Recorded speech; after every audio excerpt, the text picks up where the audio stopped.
Bonjour à tous, chers amis.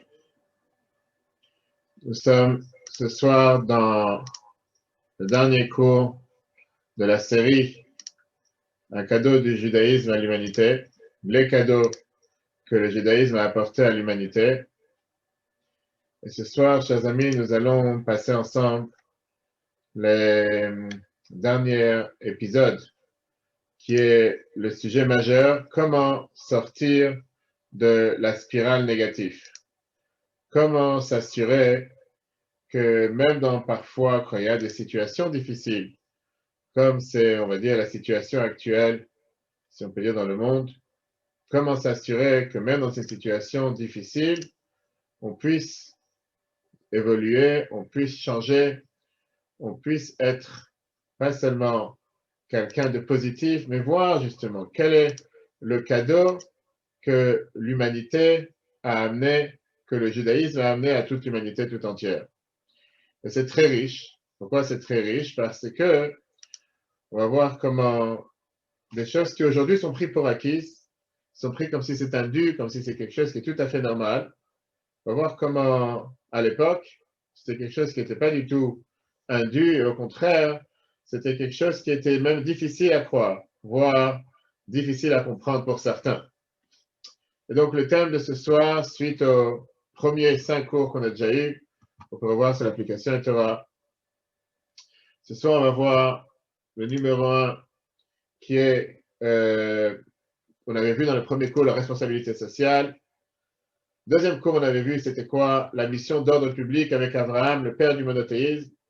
Le troisième cours, on avait vu qu'est-ce que c'était le respect de la vie, qu'est-ce que ça veut dire une vie sacrée, et qu'est-ce que ça veut dire dans la vie de tous les jours concrètement. Et le quatrième cours, c'était l'égalité et l'individualité. Ça, c'était le quatrième cours. Et le cours qu'on a vu juste avant Hanouka, c'était sur l'équilibre entre la vie personnelle et la vie professionnelle. Ce qu'on va voir ce soir, c'est justement la possibilité de sortir de la spirale négative. Qu'est-ce que ça veut dire sortir de la spirale négative? Clairement, ça veut dire de pouvoir s'assurer qu'en toutes circonstances, même si parfois il y a des moments dans lesquels on aurait pu penser que la situation est noire et la situation est négative, néanmoins, comment s'en sortir et comment regarder avec un optimisme. Comment voir les choses de manière constructive, de manière optimiste, de manière réelle. Et c'est justement en rapport avec le jour dans lequel nous sommes aujourd'hui, puisque nous sommes le jour de la Elula de Rambam, le jour de la Elula de Maïmonide. Et on va voir comment Rambam Maïmonide nous a décrit qu'est-ce que nous pouvons espérer et qu'est-ce que nous devons aspirer quand on parle de la venue de Mashiach. Et donc le titre de ce soir, les sociétés de l'Antiquité ou les sociétés ancestrales concevaient l'histoire comme un cycle sans fin, rythmé par la guerre, et pas seulement rythmé par la guerre, mais parfois suivi d'une paix qui était une paix seulement temporaire. La position de la Torah, c'est une position qui est fondamentalement différente, puisque nous pouvons rendre le monde un monde meilleur. En définitive, la justice et la bonté triompheront. Ce dernier cours qu'on voit ce soir nous propose des moyens nous permettant de partager cette vision avec tout à chacun. Et c'est ce que nous allons faire pour la prochaine heure, dans lequel nous allons pouvoir essayer de comprendre du changement au progrès, quel était justement ce merveilleux cadeau que la Torah a donné à l'humanité tout entière, comment pouvoir changer, comment pouvoir évoluer. Alors, si on a vu les dernières 5 semaines, dans laquelle on a parlé sur les différents aspects, les différentes évolutions que la Torah a pu amener à l'humanité en général, pas seulement la Torah, on a dit le judaïsme en général a amené à apporter à l'humanité. Ce soir, nous sommes en train de voir la base fondamentale de tout ce cours. Les cadeaux du judaïsme à l'humanité, on va voir quelque chose de tellement riche et tellement fondamental que sans ça, on peut pas, le cours n'est pas complet. Et on va voir comment, oui, pendant de nombreuses années ou parfois des siècles, on a pu s'imaginer comme quoi les choses sont comme pour acquis et que la vie change et évolue petit à petit, au fur et à mesure, s'améliore, qu'on peut éviter des maladies, qu'on peut éviter des tragédies, qu'on peut avoir des médicaments à tout problème et qu'on peut faire en sorte de diminuer les souffrances de certaines personnes, parfois diminuer les souffrances qu'ils peuvent avoir pour la pauvreté ou le mal qui peut être fait. On est tous d'accord sur le fait que le monde ne va pas retourner sur les erreurs précédentes, mais la question elle est qu'est-ce qui garantit une chose pareille et quelle est notre lumière, quel est notre devoir en tant qu'être une lumière pour les nations? Comment nous pouvons être une lumière pour les nations et faire en sorte que les choses aillent et toujours vont avancer dans la meilleure direction pour l'humanité tout entière. Et c'est pour ça qu'on va commencer avec ce premier texte pour tout celui qui a le livre avec lui, dans le chapitre, la page 138, un texte de Thomas Kyle, intellectuel et écrivain américain. Et cet intellectuel qui est né à New York de parents irlando-américains, il vient et nous raconte comment il a vu les choses et comment il voit les choses, que de toute évidence, il y a eu dans la pensée religieuse primitive une vision cosmique qui était strictement cyclique. Les hypothèses formulées par les premiers hommes sur le monde étaient, dans leur globalité, assez peu différentes de celles que les sociétés ultérieures et plus sophistiquées comme la Grèce et l'Inde présentaient d'une manière plus élaborée. Comme l'écrit Henri Charles Puch dans son ouvrage fondamental La gnose et le temps, au sujet de la pensée grecque, aucun événement n'est unique, rien ne se produit seulement une fois. Chaque occurrence se produit et se produira perpétuellement. Les mêmes individus sont apparus, apparaissent et ils apparaîtront à chaque étape du cycle. Les Juifs furent les premiers peuples qui rompirent avec ce cycle pour découvrir une nouvelle manière de comprendre et de percevoir le monde. Au point que l'on puisse affirmer avec exactitude que leurs idées est la seule à être véritablement nouvelle, parmi toutes celles que les êtres créés n'aient jamais conçues. Et leur vision du monde a été à ce point intégrée par chacun qu'elle pourrait désormais être inscrite dans nos cellules comme un code génétique. Voilà ce que nous écrit notre cher Thomas Kyle. Alors, on va s'arrêter sur ce qu'il vient d'écrire. On va essayer de comprendre aujourd'hui, justement, comment les différentes cultures anciennes pensaient que le temps, c'est un temps qui est totalement, je veux dire, formé et forgé dans la nature. On va voir la différence qu'il y a entre la société antique et entre la vision de la Torah. Eux, ils avaient une certaine pensée qui était que oui, effectivement, le monde a été créé avec quelque chose qui ne peut pas changer. Le soleil se lève tous les matins, la nuit, le coucher du soleil arrive tous les soirs, et finalement la nuit arrive. Et pareil, l'année est composée de 4 saisons. On a le printemps, l'été, on a l'hiver, et après, pardon, l'automne, l'hiver. Et ce qui se passe aujourd'hui se passera demain. En 2 mots, les 4 saisons se terminent pour recommencer encore une fois. Et c'est quelque chose qui n'arrête pas de tourner en cercle, qui n'est pas linéaire. Vous ne pouvez pas penser à une autre vision des choses. Vous ne pouvez pas penser à un autre aspect du monde. Et donc, automatiquement, n'importe quelle chose qui a un sens dans la vie n'avait pas forcément un grand sens à leurs yeux. Par exemple, si une société est faite pour être violente, vous ne pouvez pas s'imaginer d'une société qui ne sera pas violente.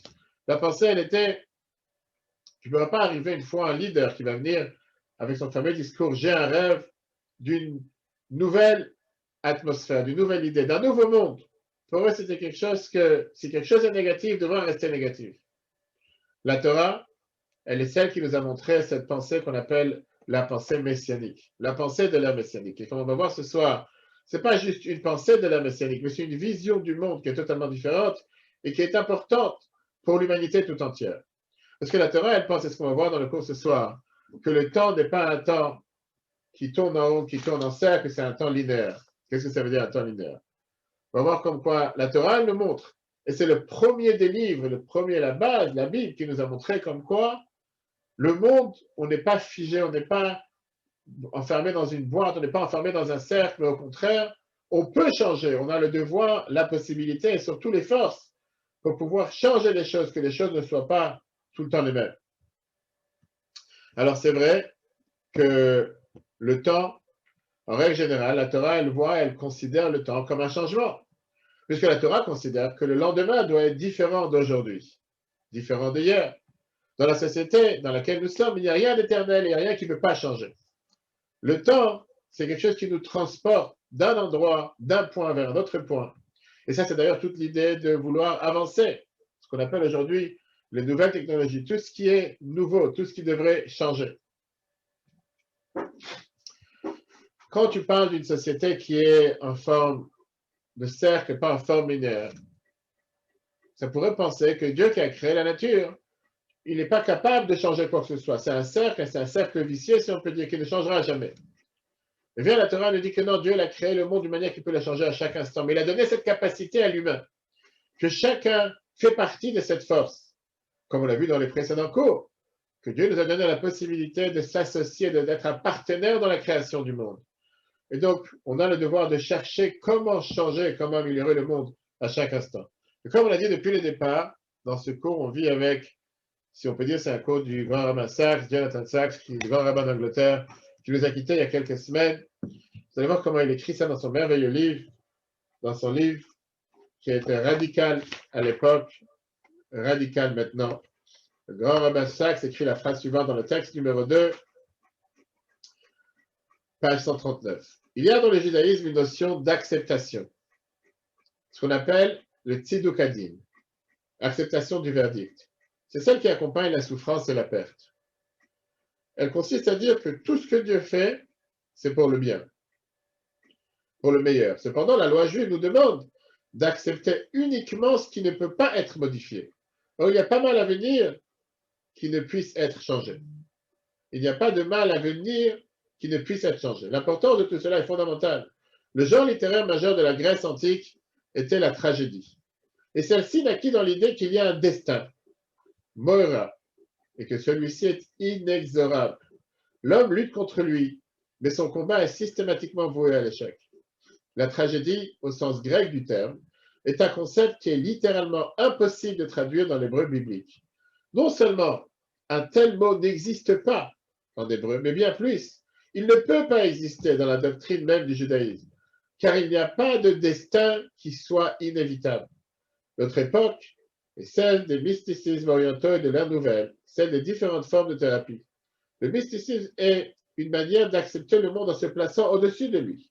La thérapie est le moyen de s'accepter soi-même tel que l'on est. L'un et l'autre nous permettent de nous réconcilier avec un monde que nous croyons ne pas pouvoir changer. D'un point de vue juif, ces deux notions sont des conceptions erronées de ce que signifie être un être humain.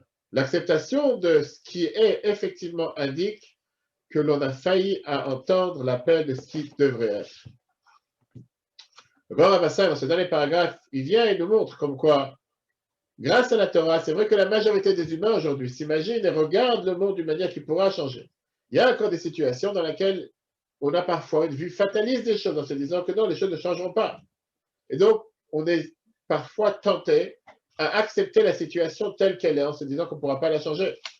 Mais la Torah nous apprend comme quoi il n'y a aucune chose qui est inchangeable, mis à part le fait qu'on est face à un fait qu'on ne peut pas changer.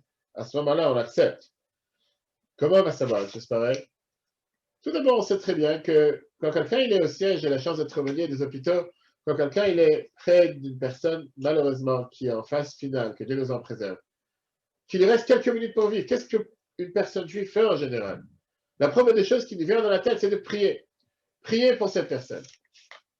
On prie pour cette personne en demandant à Dieu que la personne puisse guérir. Si Dieu nous en préserve, la personne nous quitte, là on arrête de prier. Là les choses se sont passées, on n'a pas les moyens d'échanger. Mais jusqu'à la dernière seconde, on est en train de prier, d'être avec cet espoir que les choses peuvent changer. C'est seulement après qu'il y a ce qu'on vient de lire dans le paragraphe du grand avancage, le tziduk hadin, qui veut dire l'acceptation du jugement, cette notion d'acceptation. Comme on peut voir dans ce PowerPoint, dans la société antique, la nature c'est un cycle qui se répète, le temps est cyclique et automatiquement il n'y a pas de changement durable possible. Alors que dans la Torah, la vision des choses, Dieu maîtrise la nature, le temps n'est pas cyclique mais linéaire, et au final, un réel changement est toujours possible. Regardons ces deux prochains textes. Page 140 Isaïe, chapitre 2, versets 2 à 4, fameuse prophétie d'Isaïe sur la Géoula, la délivrance. Et ce sera à la fin des jours, ils transformeront leur glaive en soc de charrue et leur lance en faucille. Une nation ne lèvera plus l'épée contre l'autre et on n'apprendra plus à faire la guerre. Rambam Maïmonide, dont aujourd'hui c'est le jour de sa Géoula, écrit clairement dans les lois de roi et de la venue de Mashiach, dans le chapitre 12, Rambam nous écrit la fameuse phrase: en ce temps-là, il n'y aura plus de famine, plus de guerre, plus de jalousie, plus de rivalité. Le bien sera accessible en abondance et le plaisir disponible comme la poussière. L'occupation du monde sera à ce moment-là, le monde entier sera exclusivement la connaissance de Dieu. Imaginez-nous un instant, qu'est-ce que Rambam nous écrit? Rambam nous a quittés en 1204, il y a exactement, il a vécu 70 ans, il y a exactement 816 ans. Rambam déjà visionné, il nous a montré cette image de qu'est-ce que va avoir l'air le monde quand Mashiach sera là. De pas la vision pour le futur de Rambam, c'est qu'on vivra dans un monde où il n'y aura pas de guerre, pas de famine, il n'y aura pas de jalousie, et le monde entier sera en quête de spiritualité. Il faudra chercher à faire et à voir, connaître Dieu. Le monde entier, pas seulement des Juifs, il parle de l'humanité tout entière. Bien sûr, ça peut paraître comme quelque chose d'une illusion qui est impossible, invraisemblable, mais c'est exactement ce que Rambam nous a décrit. Ça, c'est ce que Rambam nous dit, ce qui va se passer quand Mashiach sera là. Le fait d'éradiquer la guerre, éradiquer la famine, éradiquer la jalousie, aujourd'hui, c'est déjà plus quelque chose qui est pensé comme un rêve ou comme quelque chose qui est invraisemblable. Au contraire, ça fait partie de, si on peut dire, de tout ce qui est les socles fondamentaux des Nations Unies. Et c'est la raison pourquoi, justement, ce verset de Isaïe, il est gravé sur le mur des États-Unis à New York. Ces dernières années, on a vu comment les Nations Unies ont pris sur eux de diminuer la pauvreté qu'il y a dans le monde, avec beaucoup, bien sûr, d'autres organisations, fondations, comme la fondation de Bill et Melinda Gates, etc., etc. Même si on n'est pas encore arrivé à l'ère messianique et il y a encore de la pauvreté sur Terre. Le fait même que les nations du monde ont pris conscience sur l'importance de faire une chose pareille, ça revient à ce qu'a dit justement les phrases au temps d'Ishaïa qui étaient 619 ans avant l'ère commun, il y a environ 2600 ans. Rambam, il y a 816 ans, quand à l'époque, eux-mêmes vivaient dans une atmosphère et dans un monde où c'était tout à fait normal de vivre dans une situation où le plus fort, c'est celui qui peut conquérir tout et qui peut se considérer que tout lui appartient, et que la famille était censée être, c'était le rôle de celui qui était le plus faible. Ça a pris du temps jusqu'à ce que toutes ces notions soient des notions qui pénètrent et qui soient pas seulement que ça soit des notions qui pénètrent dans le monde entier, afin que le monde les accepte. C'est quelque chose qui n'était pas du tout acceptable à l'époque, mais néanmoins, que ce soit Maïmonide, que ce soit Isaïe, ils n'ont jamais baissé les bras. Et au contraire, dans les moments les plus noirs de l'histoire, quand même des Juifs étaient en train de marcher dans les camps de la mort, des Juifs étaient en train de chanter les fameuses chansons Ani, Ma'amin, Be'emunah, Shlema. J'ai cette confiance éternelle dans la venue de Mashiach. Pourquoi? Même si le futur brillant paraissait très lointain, les Juifs ont toujours été ceux qui portaient l'espoir et n'ont jamais été d'accord avec le fait que la violence, les plaisirs, les fantasmes, les désirs étaient les seuls moyens possibles de survivre. Ils ont toujours cru au fait qu'il y aura toujours une lumière, il y aura toujours cette lumière, il y aura toujours cette lumière qui va exister. En fin fond, à la fin du tunnel, il y aura toujours cette lumière qui va exister et c'est à nous de tout faire pour qu'elle jaillisse et qu'elle éclaire. Cette vision du monde qui a existé, qui croit au changement et qui croit dans le fait que le monde peut avancer, que le monde peut évoluer, bien sûr, c'est quelque chose qui a fait énormément de pas en avant dans la société. Comme on voit ce soir, au tout départ, c'était une vision juive qui n'était pas forcément partagée par tous. Donc jusqu'à ce qu'il y ait eu cette pensée juive, ceux qui étaient dans les temps anciens, dans la société antique, ne pensaient pas et ne croyaient pas au changement.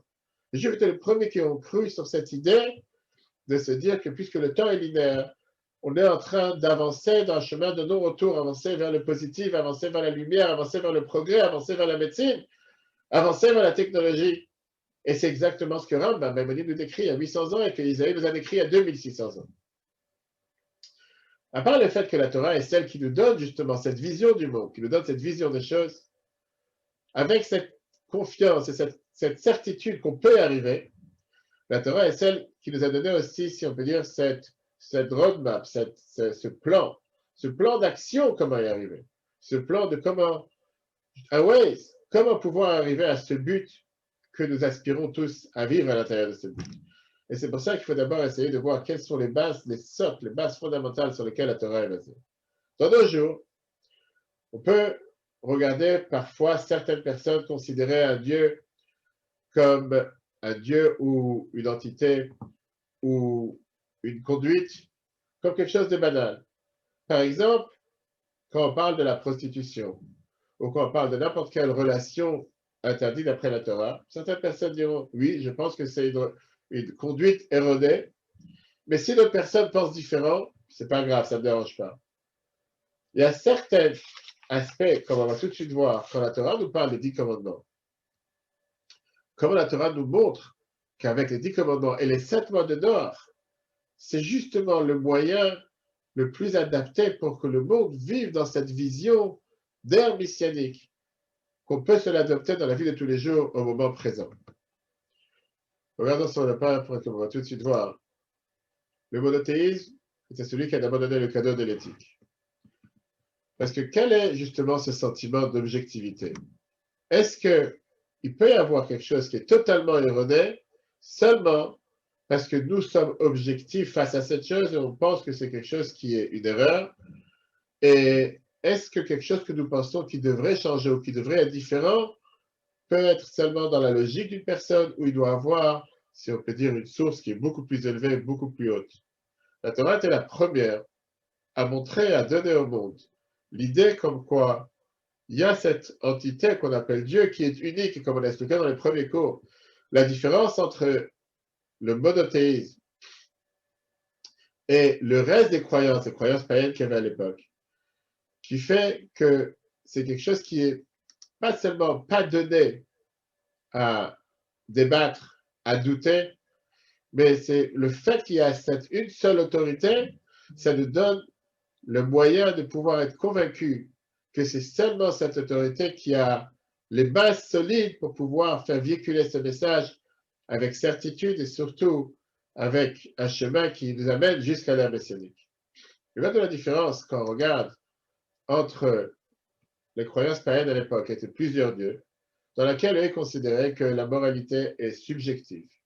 Alors que quand on parle de Dieu, puisqu'il y a une seule autorité, la moralité est objective et ne peut pas être subjective. Et la question qu'on va débattre dans la page 142, y a-t-il une différence entre un comportement moral qui est basé sur la logique et la conscience, d'une part, et celui qui s'appuie sur un standard moral absolu et transcendant, d'autre part?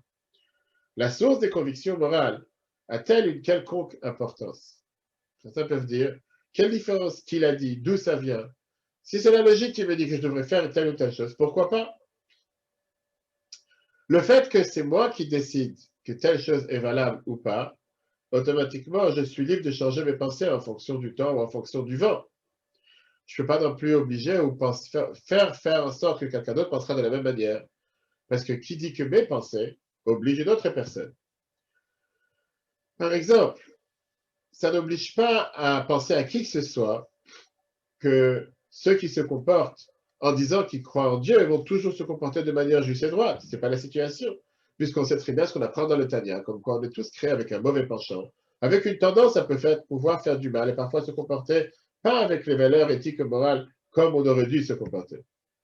Le mauvais penchant est très créatif. Parfois, il peut nous amener avec des arguments très intelligents à faire des choses qu'il ne faut pas faire. Malgré notre croyance en Dieu, parfois on peut être amené à faire des choses qui ne sont pas forcément comme il est d'accord. Mais si on croit dans la valeur de cette éthique qui est basée par Dieu qui nous a demandé d'agir de telle manière, à ce moment-là, on sait que quoi qu'il arrive, même si on n'est pas forcément d'accord, on ne peut pas changer telle chose. On a justement la force de se battre contre ce mauvais penchant. On ne va pas peut-être gagner chaque guerre, mais on aura toujours la force de se battre et de surmonter toutes les épreuves. Alors que si toute ma valeur éthique et morale est basée seulement sur ma propre conscience, et je suis convaincu que j'ai raison aujourd'hui, demain, peut-être que lui va me convaincre que c'est lui qui a raison et pas forcément j'aurai la force de me battre contre lui. Et ça, c'est d'ailleurs un des messages fondamentaux qui est basé dans les 10 commandements.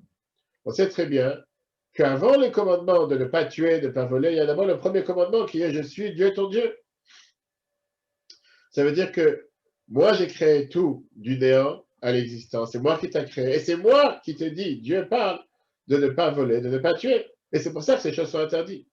Tout le temps qu'il n'y avait pas la croyance en un seul Dieu, le monothéisme, le monde ne reconnaissait pas cette valeur absolue de moralité. Il y avait des temps où les gens ils ont pensé que ça valait la peine de vivre de telle manière, mais il y avait certains temps où les gens pensaient que ça valait plus la peine de vivre avec vengeance, avec désir, avec fantasme, avec envie, etc. Alors, a priori, si on a expliqué dans les cours précédents que tous ces idolâtres, les croyances païennes qui existaient à l'époque, pourquoi ça ne suffisait pas cette croyance?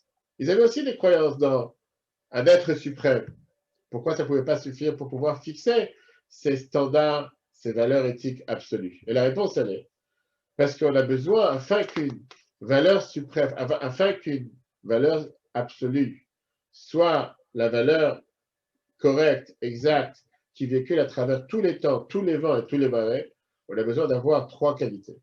Première, l'autorité suprême supérieure doit être, comme on voit dans le page 143, une autorité exclusive sur toutes les existences et de ce fait légitime à décider ce qui est juste et ce qui ne l'est pas. Deuxièmement, une entité qui est morale. Et troisièmement, intéressée par les événements de l'univers et de ce fait soucieuse du comportement que les êtres humains doivent adopter. Et si on peut dire, ça nous amène à 3 différences qu'il y a entre le polythéisme et le monothéisme. Regardons sur le PowerPoint.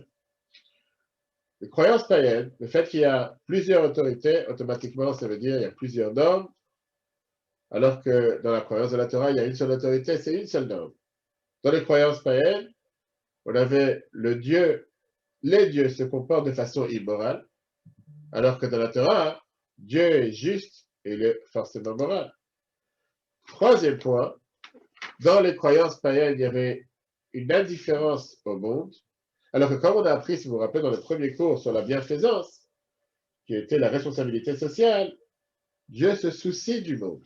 Et comme on va tout de suite voir ces arguments qu'il y a eu entre Dieu et Abraham pour sauver des personnes comme Sodome et Gomorrhe, ce qui est apparemment tellement dur à croire.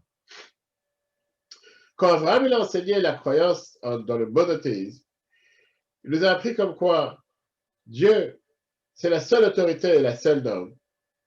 Et donc, ces lois sont forcément morales et ils obligent tous, sans distinction, du plus grand au plus petit, du plus fort au plus faible. Dieu est juste et moral. Et donc, c'est la seule autorité qui peut nous dire quelle est une valeur éthique et morale qu'on peut accepter. Et troisièmement, le comportement des humains apporte et fait une énorme différence par rapport à Dieu. Regardons les prochaines phrases, regardons les prochains versets,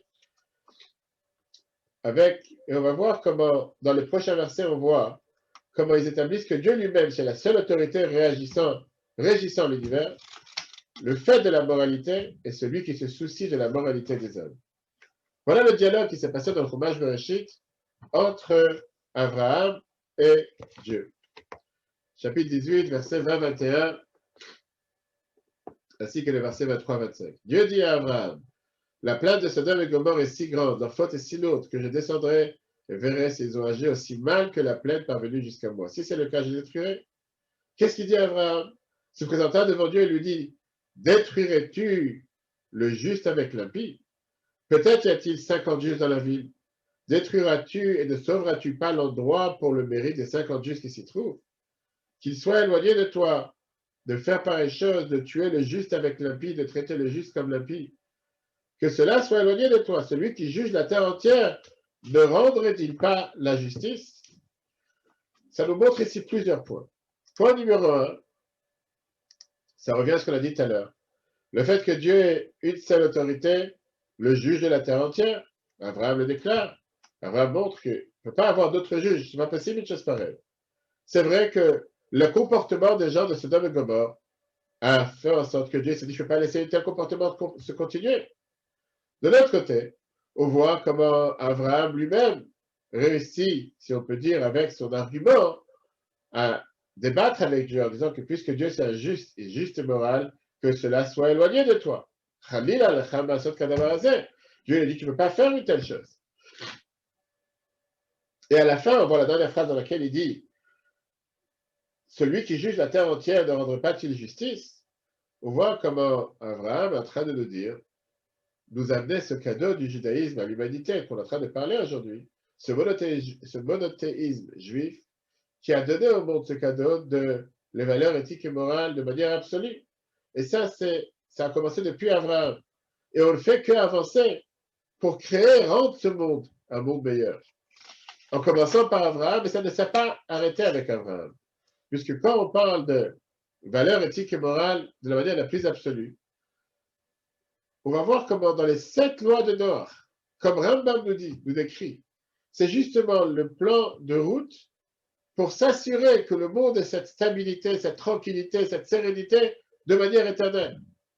Imaginez-nous un instant, une fois qu'on va voir ces 7 lois de Noah, et on va voir si le monde entier aurait adopté. Alors grâce à Dieu, aujourd'hui, la majorité du monde a adopté une grande partie de ces lois.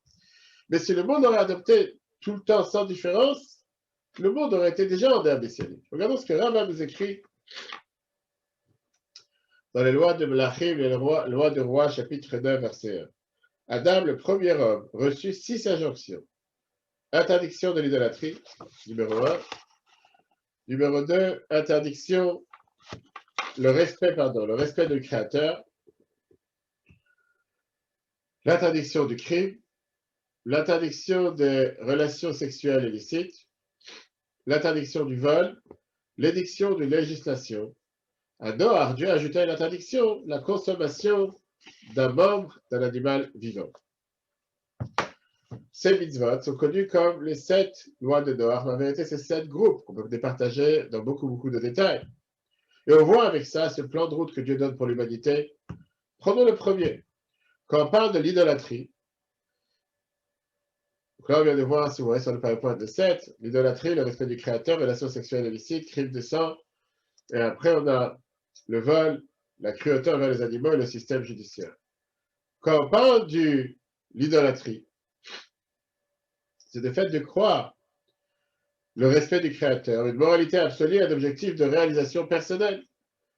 Automatiquement, ça c'est, si on peut dire, contre toute cette idée de l'évolution dans laquelle toute notre existence est quelque chose qui n'a pas de sens. Non, depuis le départ, la Torah nous dit qu'on a été créé avec un but, on a été créé avec une mission sur Terre, comme on a appris longuement dans le deuxième cours, qu'on peut revoir sur l'application iTorah et TRH. Le fait du respect du Créateur de ne pas profaner le nom de Dieu, pourquoi c'est interdit? Pas parce que nos mots vont blesser Dieu, mais parce qu'un tel comportement, ça montre qu'on n'a pas accepté son joug sur nous et qu'on n'a pas reconnu notre mission qu'il nous a donnée sur Terre. Quand on parle de relations sexuelles illicites, la notion qui se cache derrière, c'est la structure familiale qui va définir notre identité, qu'est-ce que nous faisons sur Terre.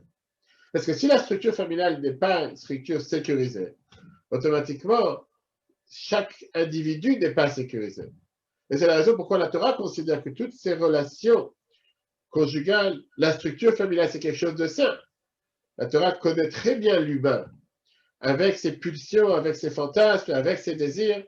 Et elle ne veut pas qu'une personne se laisse agir comme un animal sophistiqué. Un animal qui a parfois peut-être des pensées plus grandes qu'un animal tout court. Si on ne se met pas des limites et si on ne rentre pas dans un cadre fixe, à ce moment-là, on sera considéré juste comme des animaux qui réfléchissent un peu plus que les animaux. C'est pour ça que la Torah voulait qu'on n'ait pas cette image à laquelle nous avons été créés, l'image de Dieu, qui ne soit pas une moquerie face à notre comportement. Quand on parle des crimes du sang, c'est tout ce qui est tuerie. Donc ça, c'était par rapport aux relations sexuelles illicites, discipline personnelle. Crime du sang, c'est de ne pas profaner l'image de Dieu que porte son prochain. Et là, c'est pas seulement tuer, on parle ici de voler, on parle ici de faire souffrir des animaux, puisque chaque être humain est créé à l'image de Dieu, comme on l'a expliqué longuement dans le 4e cours. Ça influence sur la volonté de ne pas voler, de ne pas tuer, puisqu'on vit avec cette connaissance et cette notion que Dieu est présent à l'intérieur de nous. Et même s'il me manque quoi que ce soit, c'est pas pour autant que je peux briser les limites et les barrières que Dieu nous a placés de tuer ou faire mal à quelqu'un d'autre, ou voler quelqu'un d'autre, qu'eux aussi ont été créés à l'image de Dieu. Et malgré que Dieu nous a permis de tuer un animal pour manger sa chair, ce n'est pas pour autant qu'on peut se permettre de causer de la peine et de la souffrance supplémentaire. Quand on parle du vol, de ne pas abuser de son prochain, ça inclut bien sûr dans le vol tout ce qui est viol, tout ce qui est de ne pas payer quelqu'un en son temps, donner le salaire à une personne, tout ce qui est kidnappé. On a vu ça dans le premier cours, comment la bienfaisance sociale est un acte aujourd'hui accepté de manière universelle sur tous. Alors, ça ne fait pas partie de ces 7 catégories, mais ça rentre dans tout ce qui est le système judiciaire et tout ce qui est justement de ne pas abuser de son prochain. La cruauté envers les animaux, c'est tout court, de ne pas être cruel. C'est ce que Dieu attend de nous encore une fois. Respecter chaque créature comment Dieu l'a créée. Pourquoi ne pas être cruel envers les animaux par rapport à cette valeur de respecter ce que Dieu a créé sur Terre. Et enfin, bien sûr, le système judiciaire, faire respecter la loi et maintenir l'ordre. On voit qu'avec tous ces standards que Dieu a mis sur place dans la société, si quelqu'un va venir et dire non, moi ça ne me dérange pas, c'est quelque chose qui est en rapport avec Dieu et l'humain, mais une fameuse phrase qui a déjà été dite plusieurs fois. Tout ce que le mal a besoin pour réussir, c'est que des bonnes personnes restent assises sans rien faire. D'autres devoirs sont tels, la société n'est pas capable de supporter des gens qui ne se comportent pas de manière morale. Et donc c'est pour ça que Dieu a voulu que dans les 7 lois de Noach, il y ait ce qu'on appelle ce système judiciaire. Si toutes ces 7 lois sont mises en place, automatiquement on est garanti d'avoir ici le plan de route pour une société viable, une société qui vit, qui respire, qui avance vers le progrès, avec tout le bonheur sortant sans aucun mal et sans aucun malheur. Mais, comme on l'a dit depuis le départ, à ça il faut croire, il faut savoir, et il faut être sûr de penser que aspirer pour le changement, aspirer au progrès, vouloir évoluer, ce n'est pas quelque chose qui est un simple rêve ou un fantasme, c'est quelque chose de réel. Parce que si les précédents dans la société antique pensaient que la situation actuelle d'aujourd'hui est le maître et le destin de demain, vient la pensée monothéiste qui dit que rien n'est pour acquis et rien est indu. Dit dans la nature du monde et dit dans la situation de l'humain. Combien on l'a vu les derniers 10 mois avec le corona dans le monde. Comment des habitudes que les gens avaient tout le temps, en s'imaginant que leur monde était déjà figé, placé, formaté, tout a changé. Mais la réalité, elle est qu'aujourd'hui, on n'aurait pas pu profiter de l'avancement que nous avons dans ce monde si nos parents, si les patriarches n'auraient pas adopté cette mode de pensée que le monde, c'est un monde linéaire, ce n'est pas un monde qui est enfermé dans un cercle. Nos parents n'ont pas dit que même si les choses changent, ils restent sur le même endroit. Ils ont dit malgré que les choses paraissent ne pas changer, ils doivent changer. Et la Torah est celle qui nous pousse à oser rêver, oser vouloir changer. Et si on ose rêver, on se dit tous les jours qu'on peut aller vers le changement, on réussira à faire le changement.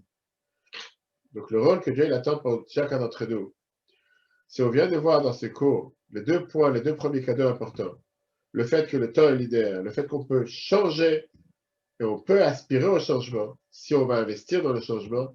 Et la deuxième chose, c'est le fait que cette croyance dans ces valeurs éthiques, c'est une croyance qui ne peut pas changer. Avec ces 7 points de Noach, on peut établir un monde merveilleux pour l'humanité tout entière. Alors que la Torah, elle a donné justement ces cadeaux à l'humanité tout entière. Notre devoir en tant que juifs, c'est de pouvoir être ce qu'on appelle une lumière pour les nations. Comme c'est écrit dans Isaïe, vous avez dans la page 148, Isaïe chapitre 60, verset 3, les nations avanceront à ta lumière, celle d'Israël et les rois à l'éclat de ta clarté. Ce rôle nous a été donné au Mont Sinaï, comme le Rabbi Ovadia Sfordo, qui était un des grands sages en Italie, italien, écrit ça dans le Chumash Shemot, vous serez pour moi un royaume de prêtres, vous serez ainsi un trésor pour moi, saint de tous, parce que vous serez un royaume de prêtres, vous guiderez tous les genres humains et vous lui délivrez votre enseignement, afin que tous invoquent le nom de l'Éternel et le servent avec une motivation commune. Ça, c'est ce que Dieu a attendu de chacun d'entre nous. Donc, nous devons tous nous impliquer personnellement dans le développement et dans l'entretien de l'éthique. Abraham était le premier juif, pas parce qu'il était monothéiste, mais parce qu'il a partagé le monothéisme avec l'humanité tout entière. Être un juif, clairement, veut dire être quelqu'un qui enseigne, être une lumière pour les nations. Montrer le chemin. Nous avons le devoir de marcher dans le chemin d'Abraham, parce qu'Abraham a enseigné les 7 lois de Noach au monde entier. À nous aussi, le fait de partager ses connaissances et d'encourager tout le monde à les accomplir. Comme nous écrit le Rambam, que à l'époque, il y avait beaucoup d'autres. Il y avait Shem, Ever, Noach. On ne les a pas considérés les pères du monothéisme. Ce n'est pas qu'ils ne croyaient pas dans cette même croyance, mais ils l'ont gardé pour eux-mêmes, ils l'ont gardé pour leurs propres enfants, ils l'ont gardé pour leur famille. Ils ne l'ont pas partagé avec l'humanité.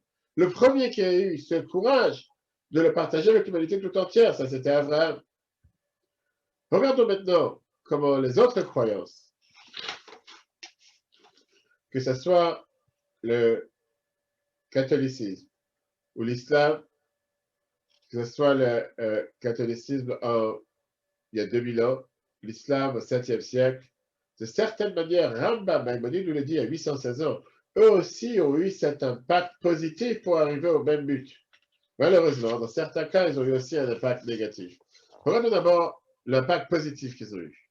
Même si pas mal de leurs croyances ne sont pas du tout en rapport et en fusion avec le judaïsme, qu'on appelle une copie, néanmoins, ils ont partagé à des millions de personnes le monothéisme et cette valeur qu'on vient de voir basée sur ces 7 lois de Noach.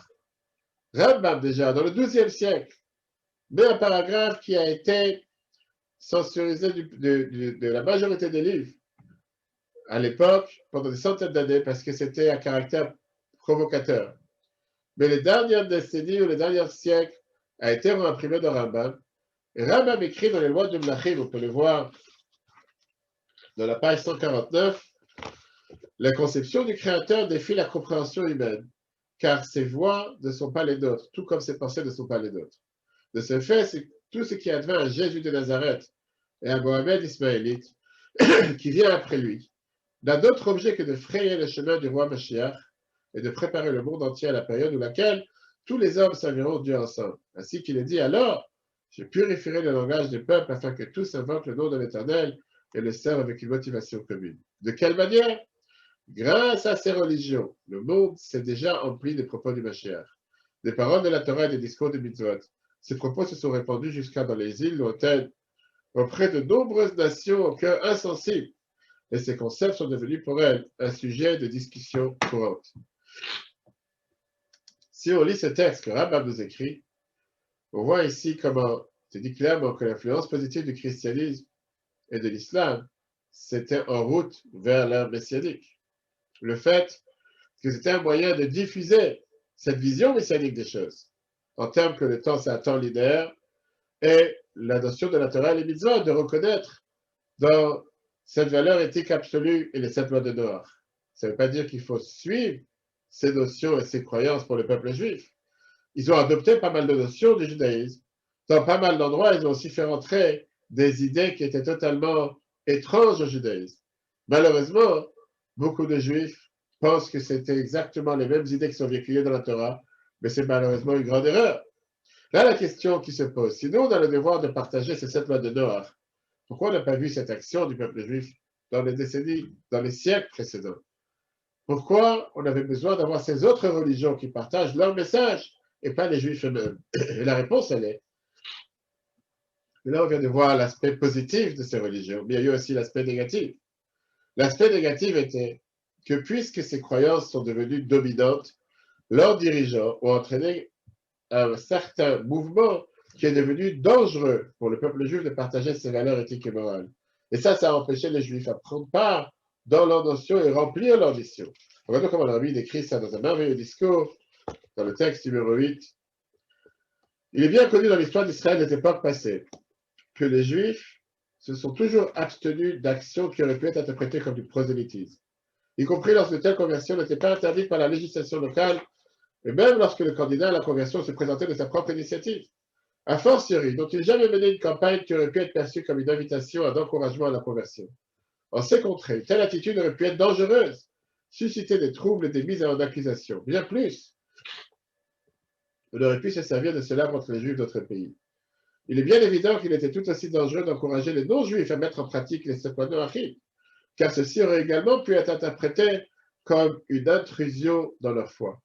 Il est clair que de façon générale, les Juifs se sont abstenus de promouvoir ces 7 lois de Achid, parce qu'ils auraient mis leur vie en danger en le faisant, et quand ils l'ont fait, dans ces cas exceptionnels, ils ont agi avec précaution et discrétion. C'est pour la même raison que les responsables sur ce sujet n'ont jamais été diffusés. C'est aussi pour cela que l'obligation de conduire les non-juifs à cette pratique n'est pas mentionnée dans les codes de loi juifs. Dit dans ses commentaires, à l'époque, il aurait été dangereux de le faire, bien entendu.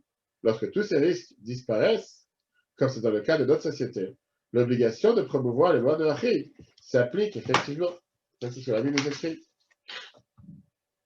Pendant des centaines d'années, justement, le peuple juif était isolé, pas par choix, mais parce qu'ils n'avaient pas d'autre choix, ils n'avaient pas d'autre moyen de survivre. Alors que dans notre génération, c'est tellement différent. On va voir cette merveilleuse vidéo qui nous montre comme quoi, justement, si parfois il y a eu des moments dans lesquels on avait peur de partager une notion, une mitzvah, un juif qui fait une prière, combien dans notre temps ça s'est totalement inversé pour le bien, jusqu'à ce que les nations du monde soient en admiration et veulent aller dans ce sens que Rambam nous dit de préparer le monde pour cette ère messianique. Voilà cette merveilleuse vidéo qui s'est passée avec un philanthrope américain qui s'appelle David Chase, qui raconte l'histoire. Voilà de l'écouter.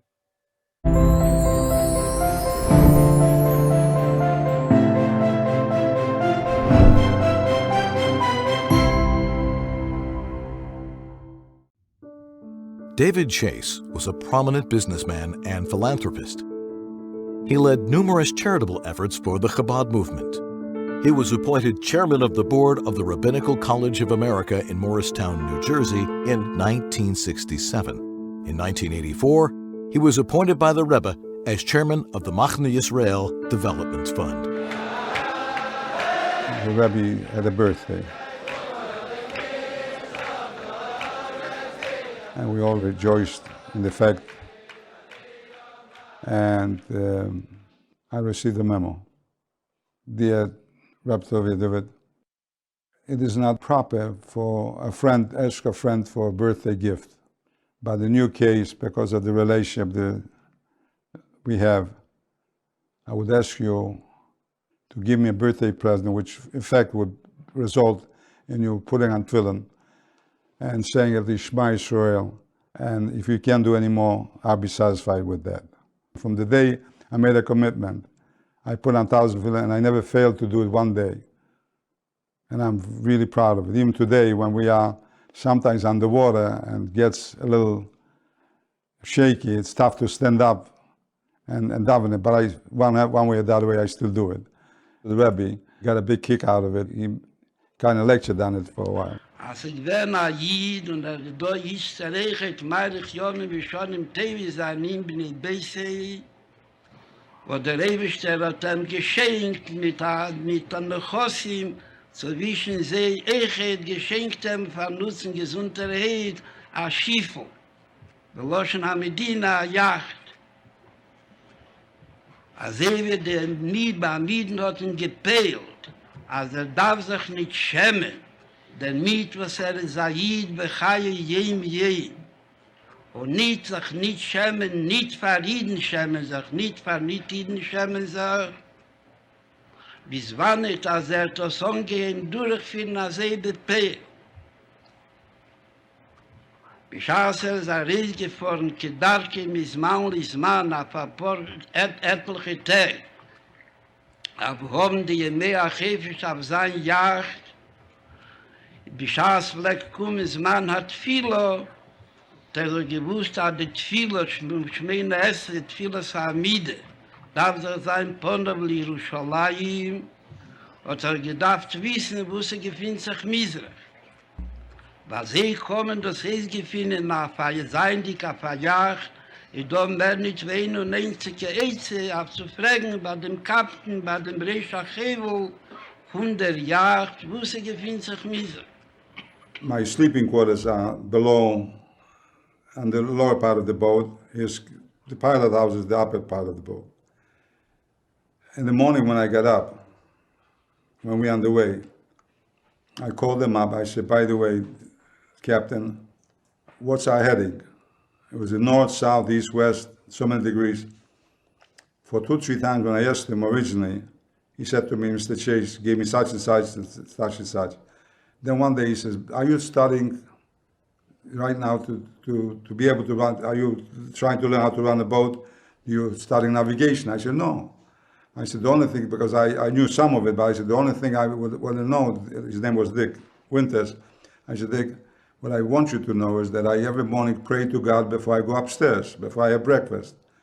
And I say my Shema, I didn't go in details, but I want to face east, which is Jerusalem.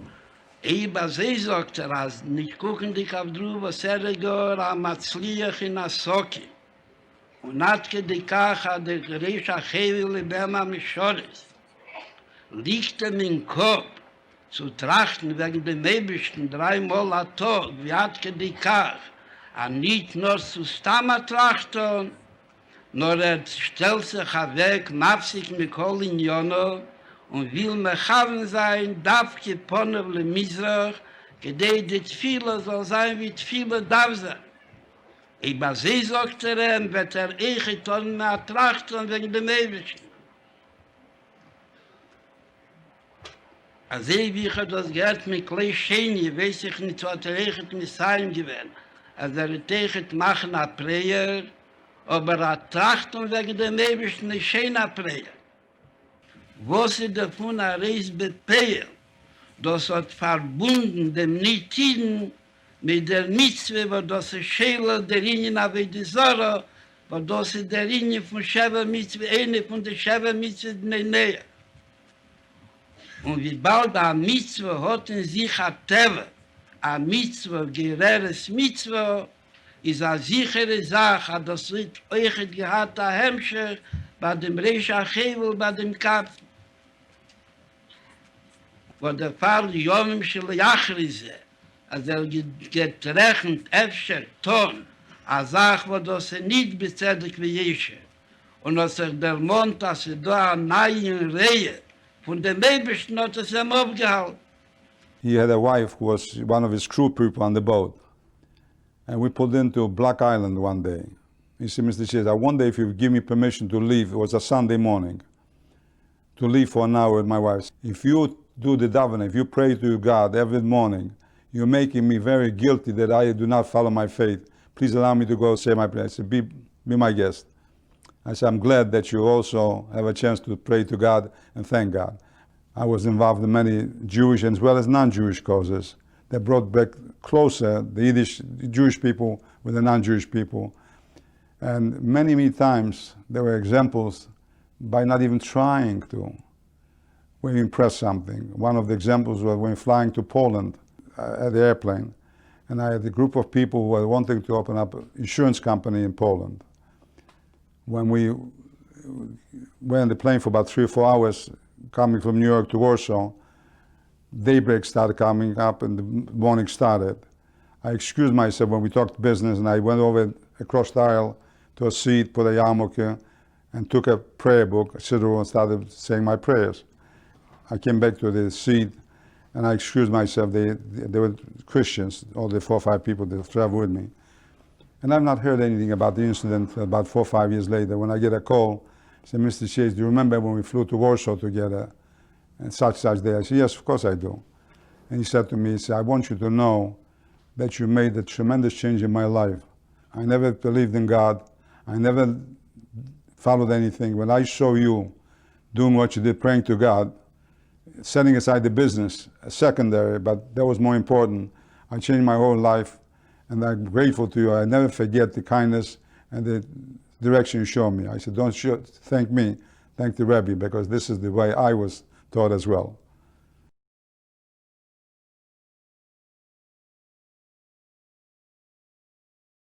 Cette notion, en sachant d'ailleurs que ce juif que j'ai eu la chance de rencontrer quand il est venu parler plusieurs fois au congrès des Shluchim international, c'est un juif qui a commencé à mettre tefilin grâce au Rabbi, que le Rabbi lui avait offert une paire de tefilin. Je crois qu'il a raconté au début de la vidéo.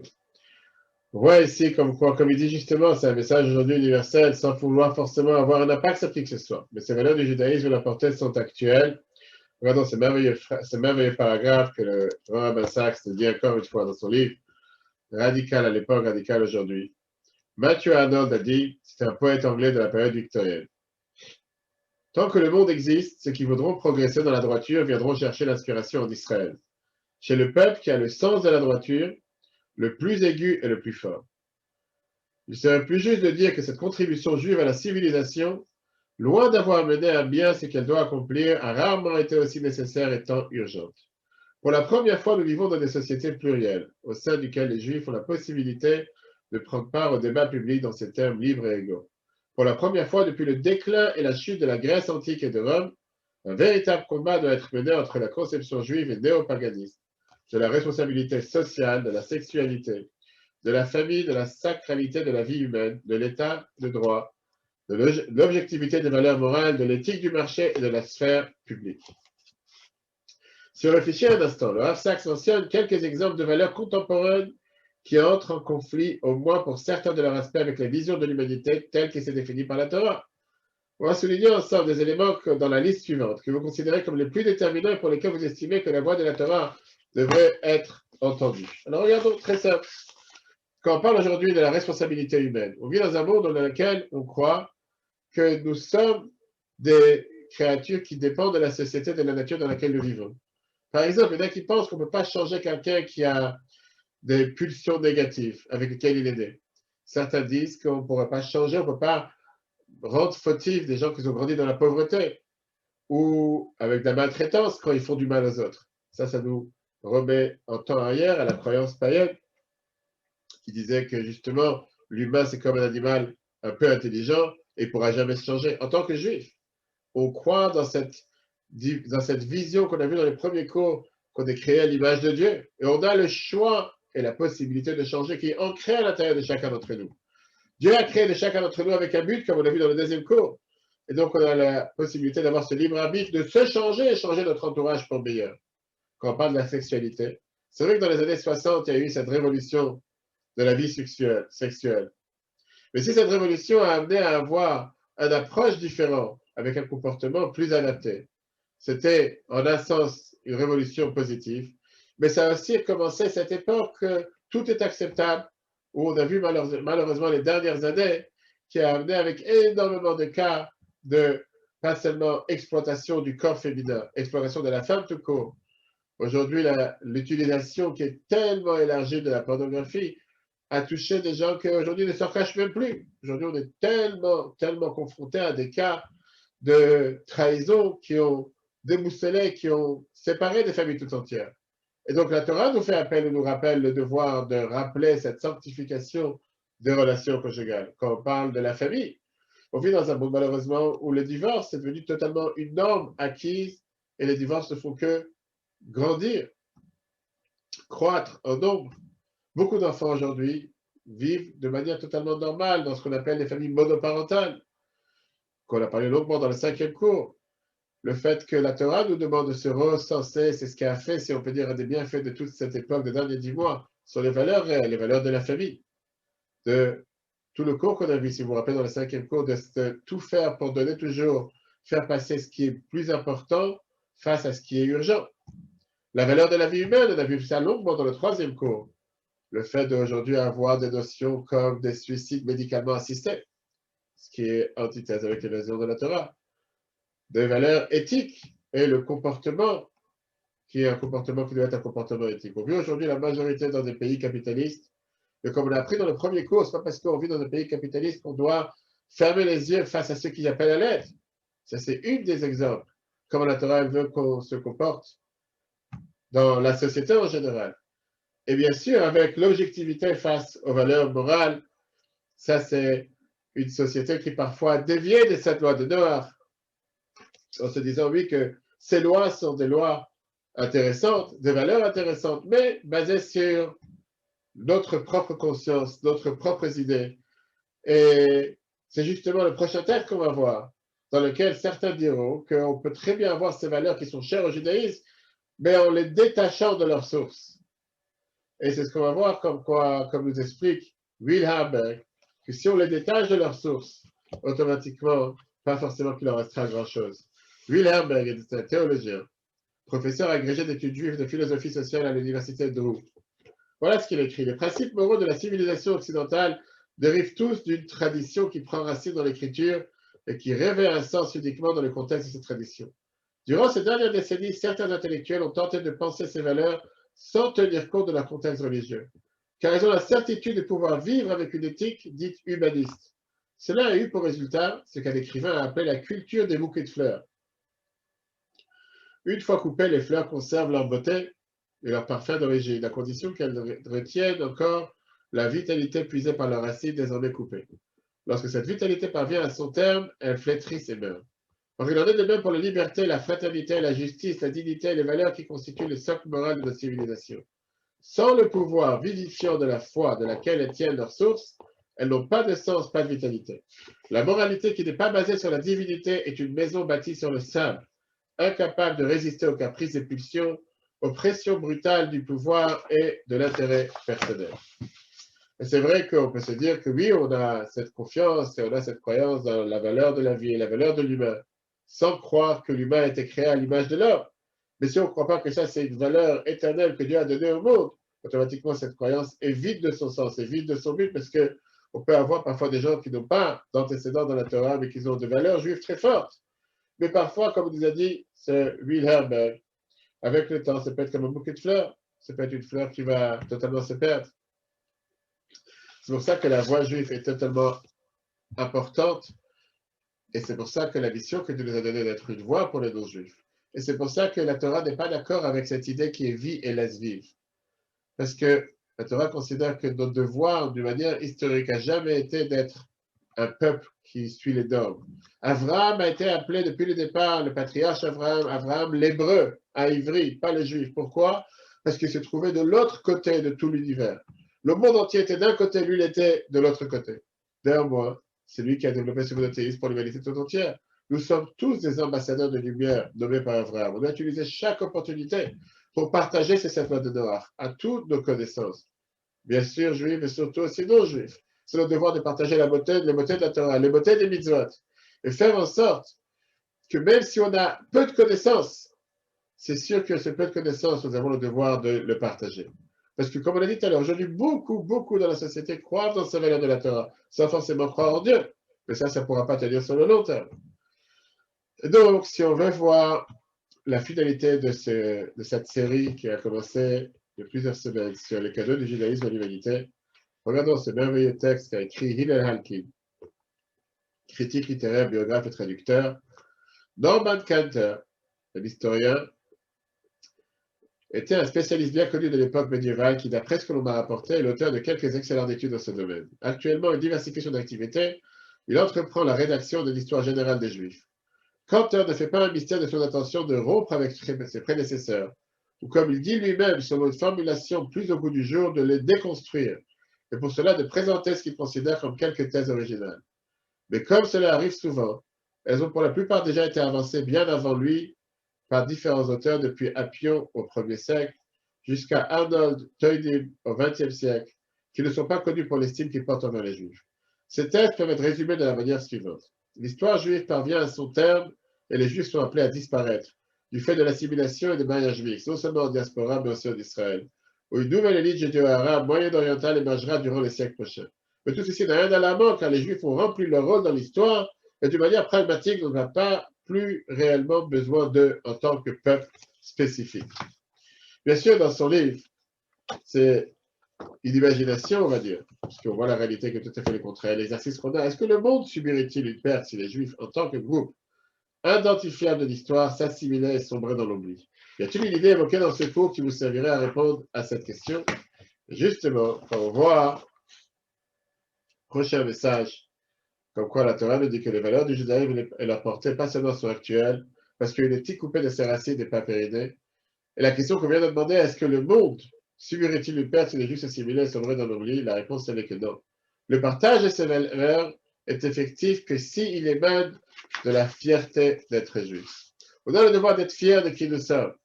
Fameuse histoire, avec ça on va terminer le cours aujourd'hui. 3 merveilleuses histoires. L'histoire dans laquelle il y avait, et c'est le grand rabbin Jonathan Sachs qui raconte cette histoire, un rabbin qui est parti une fois en Russie, juste après que le mur de l'Union soviétique est tombé, pour essayer de faire revivre le judaïsme là-bas. Et malheureusement, c'était une époque qui a pas seulement laissé les Juifs continuer à pouvoir s'exprimer avec leur judaïsme, mais aussi ça a laissé les antisémites s'exprimer avec leur antisémitisme. Une fois est venue voir ce rabbin une femme juive en disant que toute sa vie elle cache son judaïsme.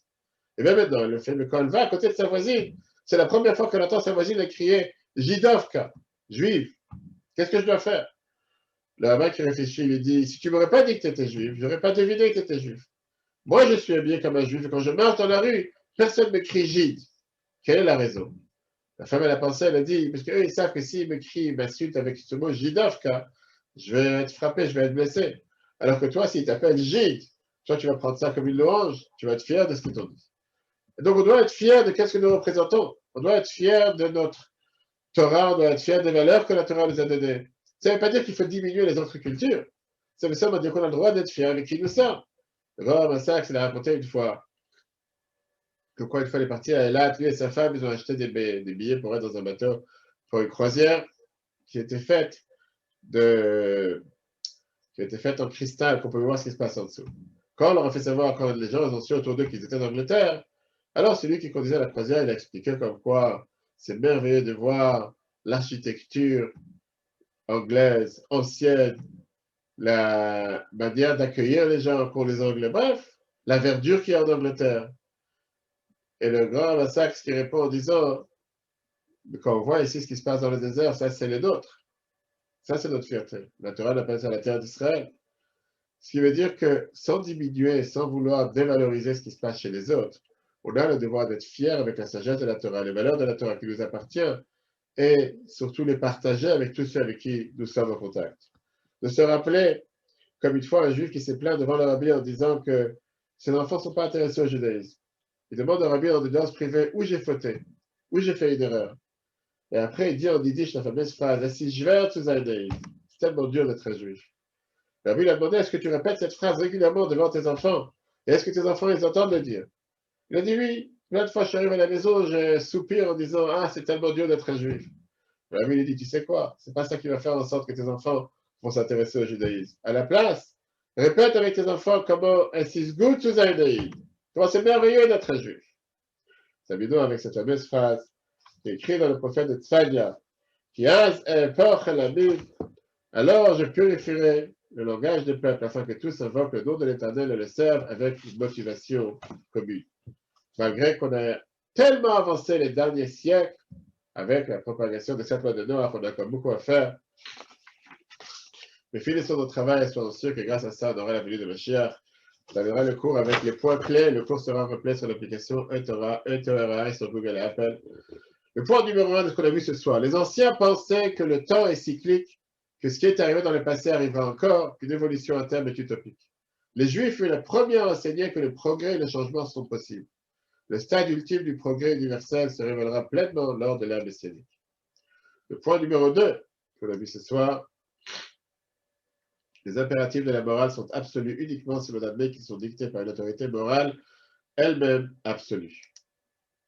Ainsi, en plus du monothéisme, le judaïsme a offert au monde ce concept d'éthique fondamentale, universelle et absolue. 3. Dieu a donné une feuille de route universelle nécessaire pour mener une vie morale. Il s'agit de 7 lois de Rachim. 4. Les Juifs ont la mission d'être une lumière pour les nations. La période actuelle offre une opportunité sans précédent de promouvoir l'observance des lois de Rachim. 5. De nombreux principes moraux de la civilisation occidentale découlent de la Torah. De ce fait, ils ont un sens et une vitalité seulement dans le contexte de cette tradition. Nous devons donc nous assurer que ces valeurs restent insérées dans leur contexte d'origine afin qu'elles puissent résister aux pressions des pulsions du pouvoir et de l'intérêt personnel. Chers amis, le cours est dédié à la réfoua shlema de Yaakov Ben Evli, ainsi que pour l'élévation de l'âme de Moshe Ben Nissim. Le cours sera replay sur l'application eTorah. Si Dieu veut, le prochain cours demain, on continuera avec le loi de Shabbat et bien sûr, le nouveau cours de mercredi soir, le zoom sur la paracha pour avoir une notion complète de tout ce qui se passe sur la paracha. Très bonne soirée à tous et si Dieu veut, à la semaine prochaine.